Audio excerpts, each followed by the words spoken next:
Okay, this is Drinks Business TV, and we are at the Drinks Business Chasing the New Consumer Conference. I'm with Robert Joseph, one of the founders of Do I Like It?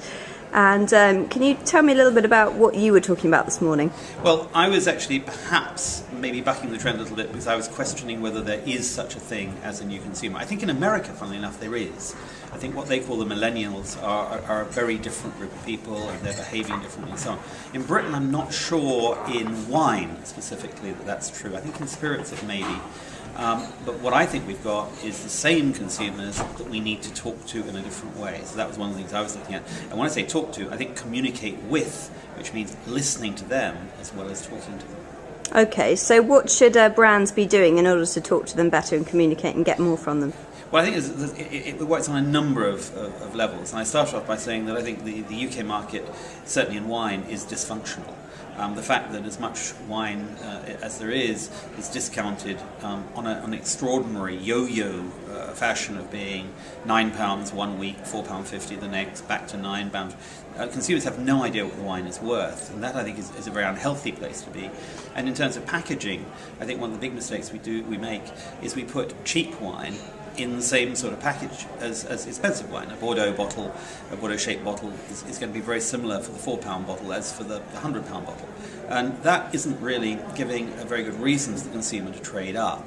I think there is far more intelligence in what you're seeing in the US and Sweden and traditionally in countries like Australia, where cheap wine goes into either a bag-in-box or in South America it would have gone into a Tetra Pak or whatever. Move the commodity wine into commodity packaging and put premium wine into premium packaging. And I guess I ruffled a few feathers when I said that the whole idea that some journalists are talking about of going away from heavy bottles because they're environmentally unfriendly. To be honest, there are proportionally so few of those bottles sold. I don't really think it's going to make a huge difference to the environment.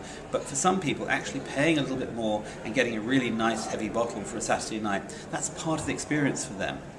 And saying they can't do that is a bit like saying we can't buy chocolates in a box anymore. All our chocolates have to come in paper bags for the sake of the environment.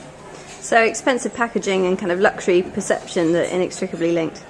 Yes, I mean, our research has shown that we're all the same. You look at somebody in scruffy clothes and you don't think they're very rich, and you look at somebody in an Armani suit and you tend to think that they've got more money. It's not very complicated. In terms of communication, one of the other things I was saying is actually we should rethink what we do with bottles. There's space on the bottle which you can use to send people to your website, but you can also, and I was showing this, you can have a little QR code on there which takes you directly to a video where you could actually have the winemaker talking, you could have a critic talking about the wine, you could have shots of the vineyards, but very importantly, and this is part of the things that we do I Like It, actually don't just tell them, listen. So actually have something saying, tell us about what you thought of this wine and you could win a prize. Join our club, join our community. And I think that is something we've heard from other speakers today. The whole idea of having a community of people who are fans of your product is going to be the way to go.